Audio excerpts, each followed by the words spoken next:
Hello, America. It's me again, Jonathan Bodine, and I am here today with my daughter, who is going to be, which I'm going to be interviewing about her struggles with addiction and um, her mental issues, some of the things that I've talked about in my other videos, which this country is struggling in with very badly. And we grew up, you know, fairly normal. We had our same kind of trials and tribulations that all families have, but Lauren's a good person and very smart, and she was always loved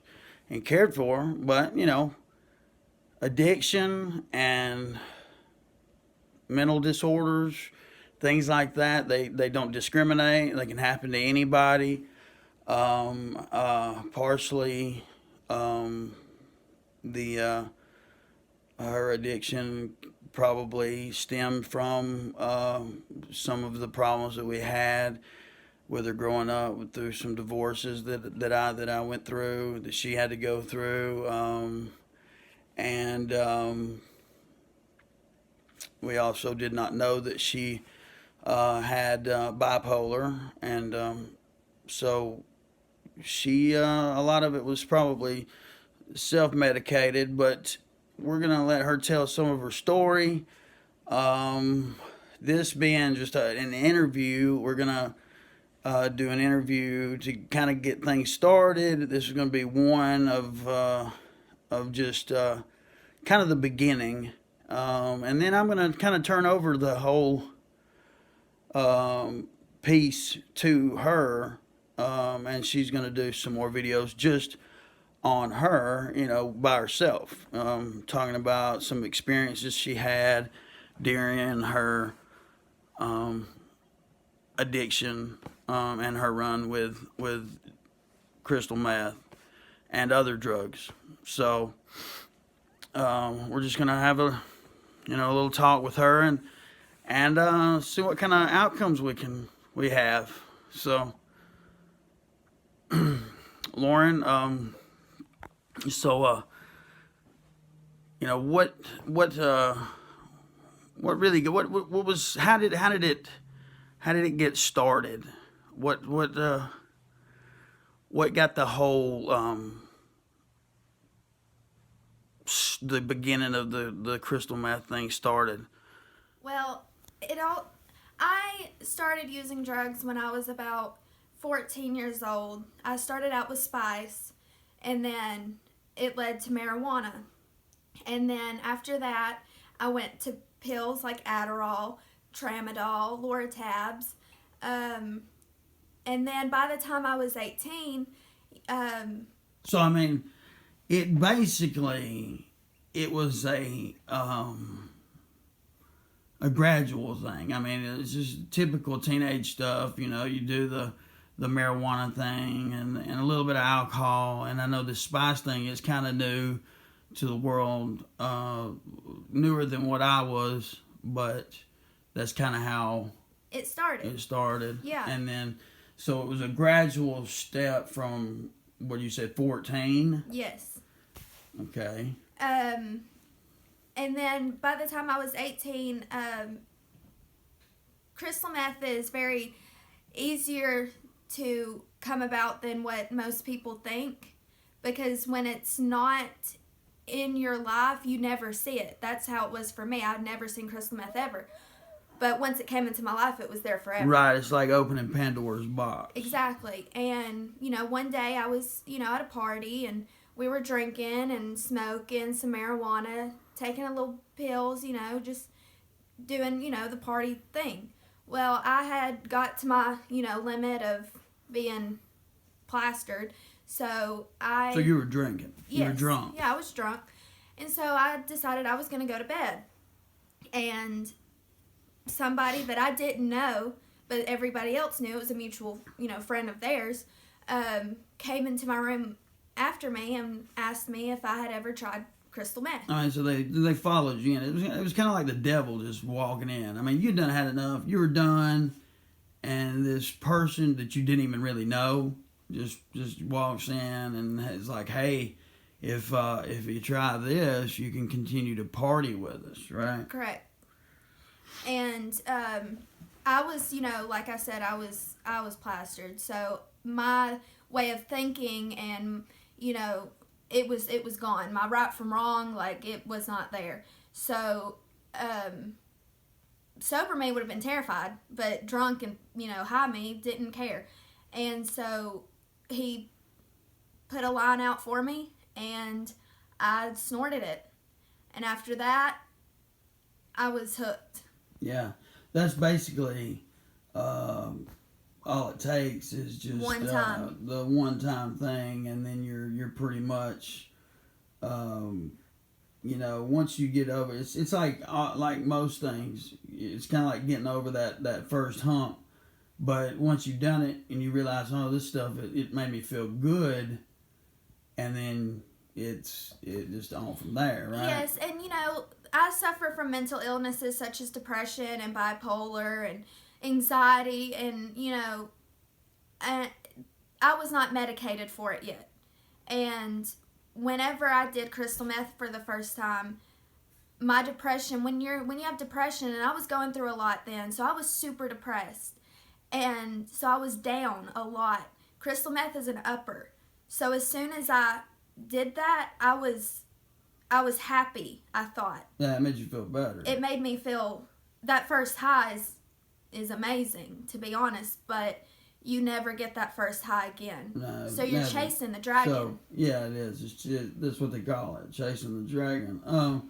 But then, and that's what I've talked about this in other videos. The mental health is not good as it should be in America. The doctors aren't prepared for these things.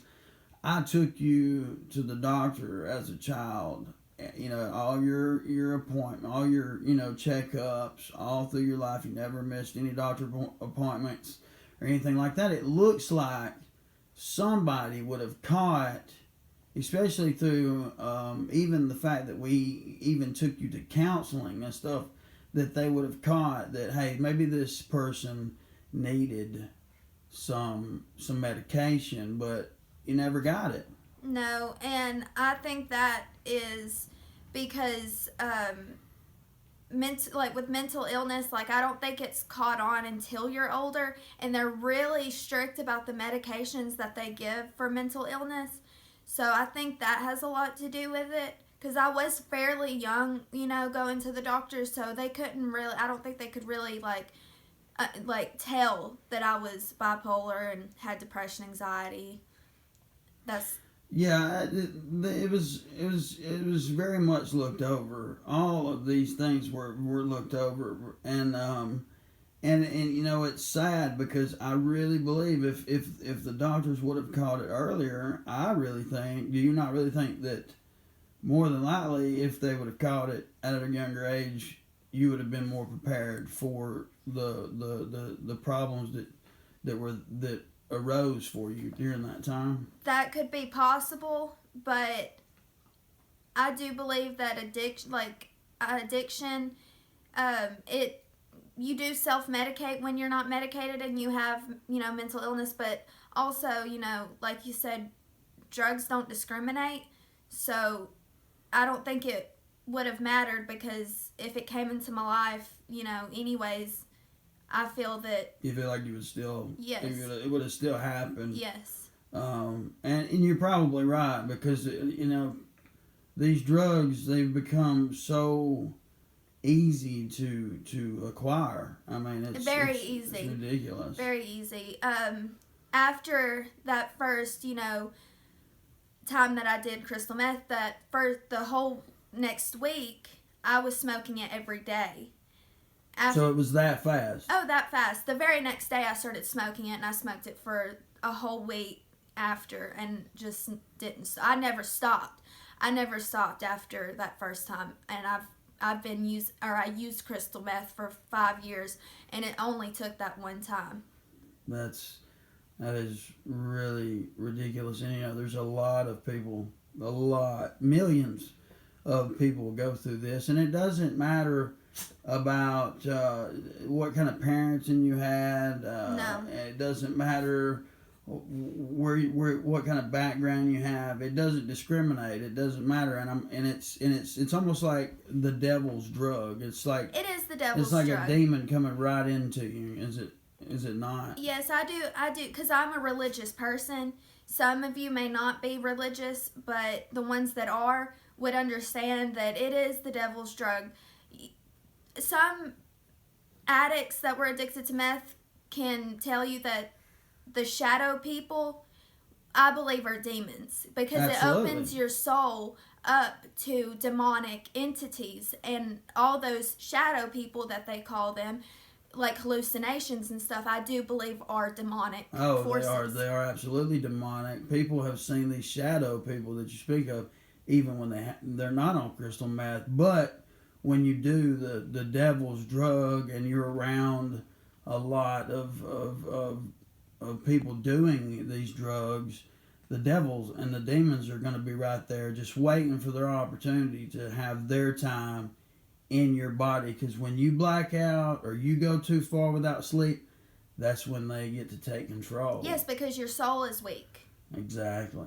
And with me, in my addiction, I go to the extreme because of my mental illness. Absolutely. I don't have a stopping point. I will use until I'm blacked out. Right. And it destroyed my life completely, because I was allowing Satan to do his work in my life. Absolutely. I could see it.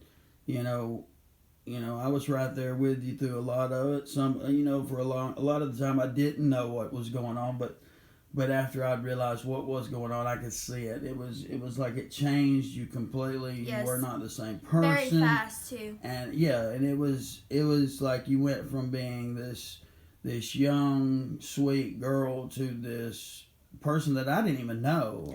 Almost a monster. Yeah, I didn't even know who I was anymore, because I was no longer in control of my own mind, my own body. I was no longer in control. I had let crystal meth control me. I was given meth every control that it could have in me. I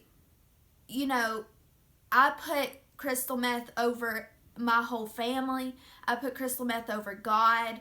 Crystal meth was my everything, because I was so addicted to it. Right. It was the best thing that in your life at that time, in your mind. Without that, then I had nothing. There was nothing.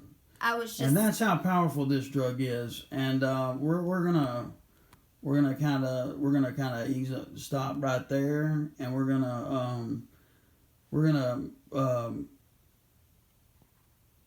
go to like a